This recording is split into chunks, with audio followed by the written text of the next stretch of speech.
Salut, c'est Trado, je suis content de vous retrouver pour la mise à jour de l'analyse technique du CAC 40. Au programme, l'analyse de la séance de mardi, la préparation de la séance de mercredi, quelques plans de trade, les actualités, un backtest, je vous retrouve juste après ça. Et oui, vous ne rêvez pas, 1,21% de hausse, on n'en finit pas de monter depuis qu'on a fait les plus bas, c'était il y a 4 séances, et en l'espace de 4 séances entre les plus bas et les plus hauts, on a engrangé 3,5% et on a complètement effacé les plus hauts en clôture d'il y a 2 semaines. Et comme vous pouvez également peut-être le constater, si on prend le CAC 40 GR, c'est-à-dire celui qui tient compte des dividendes qui seraient réinvestis, on est également sur un plus haut historique. On n'a jamais été aussi haut. En gros, la différence entre le CAC 40 et le CAC 40 GR, c'est que le CAC 40 a cette spécificité qui ne tient pas compte des dividendes, contrairement au DAX par exemple. Donc on a l'impression qu'on n'a pas fait des plus hauts, mais en fait si on avait réinvesti à chaque fois les dividendes, eh bien on serait effectivement sur des niveaux historiques comme les indices américains, comme le CAC 40, le DAX. Et on avait déjà fait un plus haut, hein, c'était avant la légère consolidation de la semaine dernière. Et là, vous voyez, on est vraiment au-dessus. Et ça montre les bonnes dispositions. Quand on est sur des records historiques, il faut s'attendre à ce qu'il y ait de nouveaux records davantage qu'un effet pétanque qui nous fasse tomber. Donc je reviens à mon CAC 40. Les raisons de cet optimisme sont de très bonne nouvelle sur le plan des fondamentaux, avec notamment une activité bien meilleure que prévu, avec également Biden qui va donner des détails sur sa relance. Il paraît également qu'il y aura une bonne surprise. On a également le fait que les chiffres de l'emploi normalement devraient réserver de bonnes surprises cette semaine aux États-Unis. Bref, on n'entend plus parler des taux à 10 ans américains qui sont sur des niveaux records, si ce n'est pour finalement maintenant saluer le fait que cela profiterait aux banques, alors qu'il y a encore quelques jours, cette même perspective d'augmentation du rendement des taux à 10 ans était surtout perçue comme un handicap pour la bourse. Allez comprendre, les investisseurs sont versatiles et donc du coup effectivement le CAC 40 salue la performance et les statistiques. Et on est venu donc toucher la résistance journalière des 6069, 6089. On a ouvert un nouveau gap, regardez ici, 6029, 6041, pas de cotation. De deux choses l'une, soit il s'agit d'un gap de continuation, donc l'objectif serait de prendre la distance parcourue avant le gap reporté par-delà le gap, et ça nous donne effectivement l'objectif qui est d'aller titiller la résistance mensuelle des 6110, 6170. On a également d'autres éléments à prendre en considération dans le cadre d'une continuation de hausse, une progression ABC, donc vous prenez la dernière impulsion, vous prenez la correction qu'il y a eu, et si on a effectivement une formation ABC, eh bien vous prenez la même distance qui a été parcourue avant que vous reportez par-delà le point B. Ça voudrait dire aller chercher eh bien les 6219. Il y a beaucoup de choses qui militent pour une continuation de la hausse. On peut continuer d'ailleurs avec des extensions de Fibonacci, puisque si on prend les extensions de Fibonacci, vous voyez que on est venu chercher ce niveau-là. Si on prend la distance qui est, donc on peut prendre la distance qui a été parcourue avant et que l'on reporte par-delà, ça donne à peu près les mêmes résultats tout le temps. Mais voilà, vous prenez cette distance-là, vous la mettez au-dessus, ça voudrait dire aller chercher les 6294.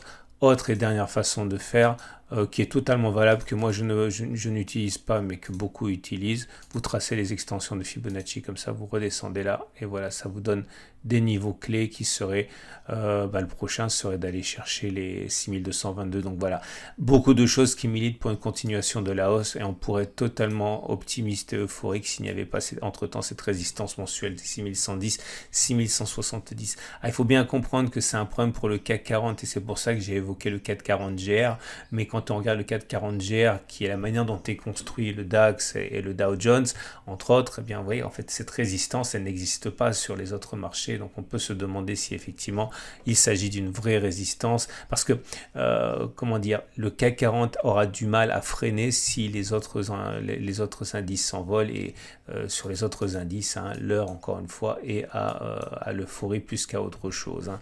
Et on a toujours, puisqu'on parle des objectifs aussi, hein, cet objectif qui est de prendre la hauteur du canal noir qui a été cassé, de reporter ça par-delà le point de cassure. On a eu un throwback, un cas d'école de throwback ici, et ça vous envoie un objectif qui est d'aller chercher le haut de ce nouveau canal potentiel. Donc encore une fois, un potentiel important à la hausse.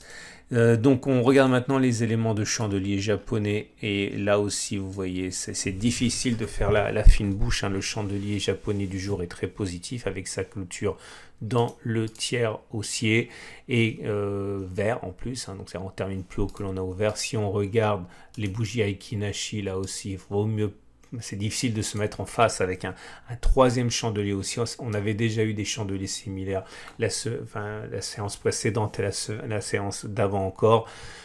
On a également ici un chandelier sympathique, Aiki-Nashi, sans mèche basse, avec une mèche haute relativement petite, hein, par rapport au corps, hein, puisque comme vous pouvez le regarder, si vous utilisez la manière dont je procède pour déterminer les chandeliers japonais, les chandeliers Aiki-Nashi à fort potentiel, ouais, on est quasiment sur les 23,6% pour la longueur du corps par rapport à la bougie totale. Bon, ça reste quand même extrêmement haussier. Et puis j'ai envie de dire surtout, regardez, et bien là on a un signal donné par le 3-line break. On a déjà backtesté, regardez, un premier bloc vert, vous savez ce que ça veut dire, hein. Donc, sans préjuger de ce qui va se passer par la suite, vous savez ce que disent les statistiques et ce qu'on a beaucoup déjà backtesté. Alors maintenant, on regarde les éléments techniques. Et là aussi, hein, c'est difficile, je le répète, de faire la fine bouche. La moyenne mobile à 20 jours, elle est ascendante, on est au-dessus de la tendance générale et haussière. La moyenne mobile à 7 jours est en situation ascendante, on est au-dessus de la tendance de court terme haussière. On a un non-croisement haussier, c'est quand la M7 a fait semblant d'aller croiser la M20, mais qu'elle est remontée vers le nord. Et effectivement, c'est un signal que nous avons déjà backtesté. Je vous rappelle que l'essentiel des fruits de mes connaissances sur les moyennes mobiles sont dans le pacte Outrado, hein. Et vous avez également la moyenne mobile à 50 jours qui est ascendante, donc la tendance de fond elle est haussière.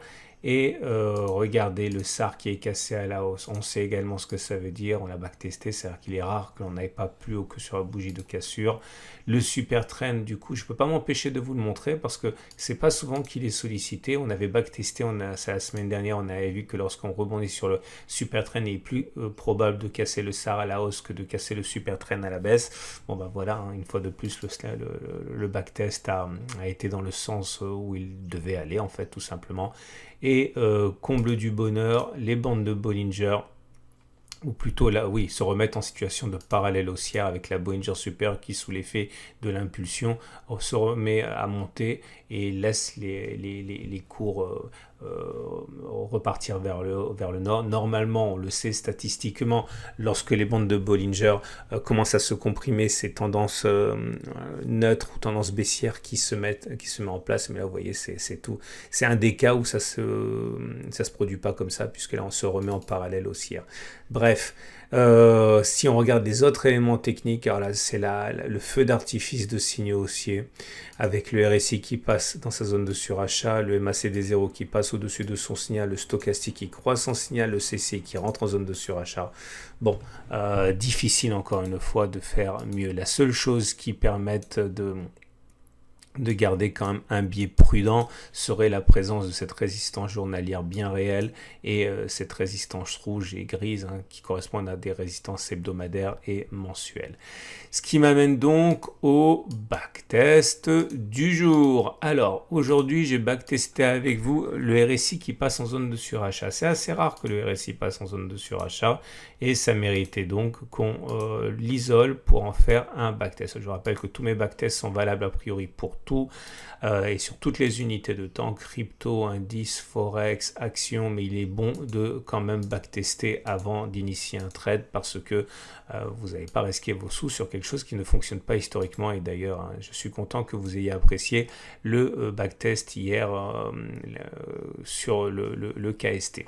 Puisque vous avez vu hein, qu'il n'y a pas toujours symétrie entre les techniques de trading. Alors, du coup, maintenant, on va regarder ce qui se passe. Il faut bien se renouveler un petit peu. Et j'ai regardé tout simplement ce qui se passait 3 séances après que le RSI passe en zone de surachat. Est-ce que le fait de voir le RSI passer au-dessus de 70 entraîne que on sera plus haut 3 jours après ou pas? Le backtest sera gagné si c'est le cas et le backtest sera réputé perdu si ce n'est pas le cas. Alors première occurrence, elle est là, vous voyez le RSI passer au-dessus de 70, pardon, on compte 3 séances, 1, 2, 3, on est en dessous, c'est donc perdu. On enchaîne avec la deuxième occurrence, encore un échec, le RSI est passé au-dessus de 70 en surachat ici, on compte 1, 2, 3, 1, 2, 3, c'est perdu encore. Et voilà le premier succès, le RSI passe au-dessus de 70 sur cette bougie, on compte 3 bougies, 1, 2, 3, on est au-dessus, c'est gagné. Maintenant vous avez compris comment ça fonctionne, on déroule, donc ça fait 2 échecs, une réussite, encore une réussite,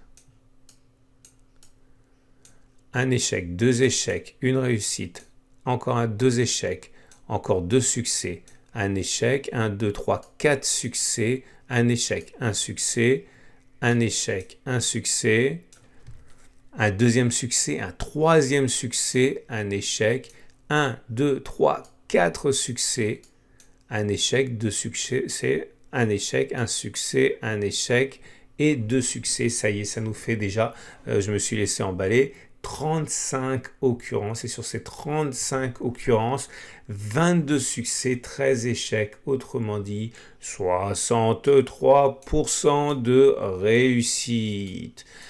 Est-ce que ça veut dire que vous auriez dû dès la fin de séance de mardi, voire même en début de séance mercredi, acheter en pariant sur le fait qu'on sera plus haut dans 3 séances que les 6087 6088, pardon, non, on ne peut pas faire ça parce que ce n'est pas une stratégie, ça c'est de l'analyse technique. Il faut encore savoir à quel moment vous entrez, à quel moment vous sortez, à quel moment vous prenez vos bénéfices, à quel moment vous prenez vos pertes. Bref, c'est pas terminé, il faut encore mettre les mains dans le cambouis, mais en tout cas, il y a beaucoup plus de chances pour que dans 3 séances, on soit plus haut que plus bas. Hein. Clairement, 2 chances sur 3 à peu près. Et donc à partir de là, on regarde l'Ishimoku. Et là aussi, hein, quel magnifique cas d'école avec la SSA qui monte, la SSB qui recommence à monter. On est au-dessus de la Tenkan qui monte, au-dessus de la Kijun qui monte. Bref, la tendance est haussière en Ishimoku également. Bref, il n'y a vraiment pas grand-chose pour les baissiers à se mettre sous la dent si ce n'est la présence des résistances. Hein. Et on termine donc avec les trades du jour. Alors, que faire? Bon, alors là, je dois vous présenter des excuses parce que j'avais 2 stratégies. Soit j'achetais sur le support journalier, soit je spéculais à la baisse sur la résistance journalière. Mais j'ai pas pu le faire. Je sais que j'ai dit que je le ferais. Et je sais que j'aurais peut-être dû le faire parce que j'ai dit que je le ferais, mais quand j'ai eu au moment où ça se produisait, j'ai vu tous les signaux rentrer les uns après les autres, et franchement, spéculer à la baisse sur ça, c'est juste pas possible. J'ai essayé, mais j'ai été frappé d'immobilisme, j'ai réessayé, je suis tombé de ma chaise, j'ai réessayé une 3e fois, et voilà, c'est juste pas possible, je peux pas. Ma technique, toute ma base de trading, toute ma méthode depuis des années consiste à intervenir sur des supports et des résistances et des backtests. Et là, franchement, spéculer à la baisse maintenant, alors que tous les backtests disent que ça allait monter, je ne pouvais pas. C'est plus fort que moi. Donc, je suis désolé, je n'ai pas fait ce que j'ai dit que je ferais. Je vais attendre qu'il y ait un truc qui se produise sur la résistance mensuelle ou la résistance journalière, un backtest, un signal backtesté qui me dise que ça peut fonctionner. Mais là, c'était impossible. C'était juste impossible. Donc, comment faire ?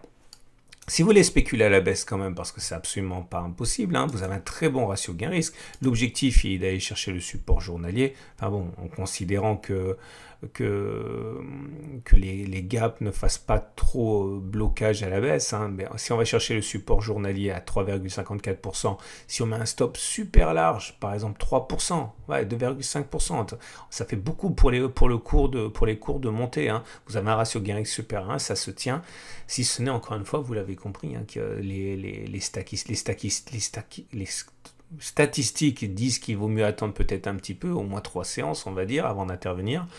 Autre solution, vous visez simplement un retour sur le gap à 0,78%. Dans ce cas, vous mettez un stop qui sera pas supérieur à 0,78%, en tout cas à 0,6% par exemple. Ça voudrait dire que vous imposez au CAC pour vous protéger de passer la résistance hebdomadaire ici. Bon, c'est pourquoi pas, hein, pourquoi pas, c'est pas foufou, hein.